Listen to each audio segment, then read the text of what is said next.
quiero resumir, he buscado una palabra que pueda definir la situación que estamos viviendo los peruanos como ciudadanos y no he encontrado otra expresión que la de atrapados. Porque estamos atrapados, estamos en una situación donde lo que estamos viviendo es el derrumbe de una clase política y empresarial, de una clase dirigente política y empresarial que está atravesada por la corrupción y por la ineficiencia. En un país que ha crecido y que ha tenido posibilidades extraordinarias de dar un salto hacia adelante y que el final del camino es un país donde está todo por resolverse, donde tenemos una educación y una salud pública, un sistema de justicia, una infraestructura, un sistema de transporte que dan vergüenza, que no corresponden a un país que tiene la riqueza y los índices de crecimiento macroeconómico que tiene el Perú. Y la explicación que esto tiene es quienes han tomado las decisiones y quienes nos han gobernado las últimas décadas, que no solamente están haciendo cola por ir a la cárcel por corruptos, sino que deberían hacer la misma cola por ineficientes, por incapaces, por haber tenido todo en las manos para transformar el país y no haberlo hecho. Entonces, ¿qué es lo que necesitamos los peruanos? Necesitamos una nueva clase dirigente. Entonces, ¿qué hay que hacer para tener esa nueva clase dirigente? Cambiar las reglas de la política, que los partidos sean realmente partidos, pues de una vez por todas, ¿no es cierto? Que sean realmente democráticos, donde las bases tengan capacidad de decidir, que los partidos estén sustentados en programas desarrollados sobre la base de un análisis de lo que es el Perú y sus potencialidades y debilidades y un proyecto de cómo construir un país distinto y no basado simplemente en apetitos de gente desesperada por llegar al poder para robar. Es decir, un sistema político donde los ciudadanos podamos controlar a las personas que elegimos y que si traicionan sus promesas y sus compromisos tengamos la posibilidad de cambiarlos. Un país donde la política se dignifique, sea un servicio y no un servirse.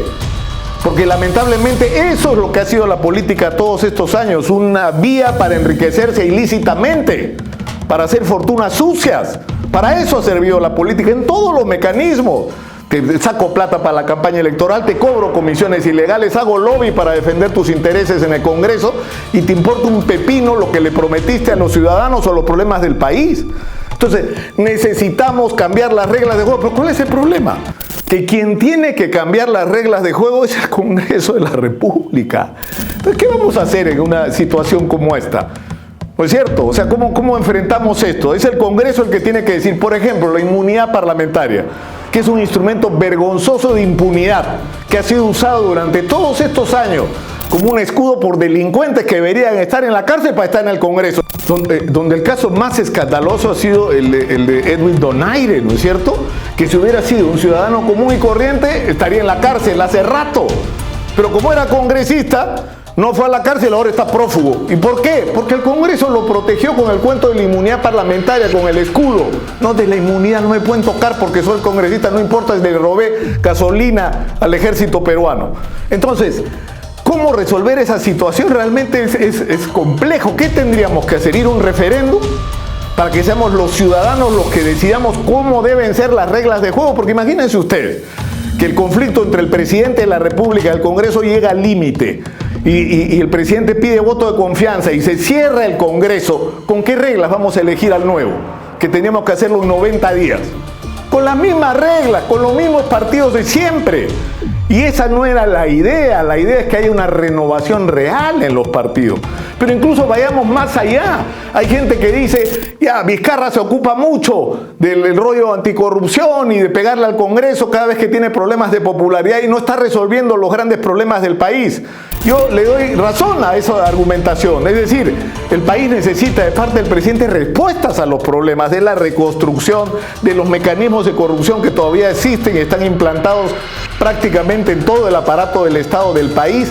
Tiene que enfrentar la crisis de la educación, la crisis de la salud. Es decir, estamos criticando a los venezolanos cuando nuestros hospitales se caen a pedazos.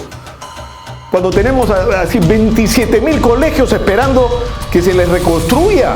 Es decir, tenemos nuestros propios problemas, y es evidentemente obligación del presidente resolverlos. Pero ya, vamos pues a elecciones presidenciales adelantadas. ¿Con qué reglas, señoras y señores? ¿Con las de ellos? donde va a tener que escoger usted entre los mismos que ahorita están haciendo cola para ir a la cárcel. No, pues, no. ¿Cuál es la solución? No lo sé, tal vez un referéndum. Tal vez ir a un referéndum y que seamos los ciudadanos los que decidamos qué tipo de reforma política queremos. Y si el Congreso no quiere convocarlo, reuniremos firmas, pues. Pero algo tenemos que hacer los ciudadanos para que las cosas cambien y para que este país empiece a parecerse al país que ciudadanos como nosotros nos merecemos. Somos un país muy rico. Lo único que tenemos que hacer es poner a los dirigentes que corresponden para que el futuro que todos deseamos llegue en algún momento, porque así como estamos, vamos camino al abismo, a las posiciones extremas e incluso, no lo deseo, pero lo temo, a la violencia.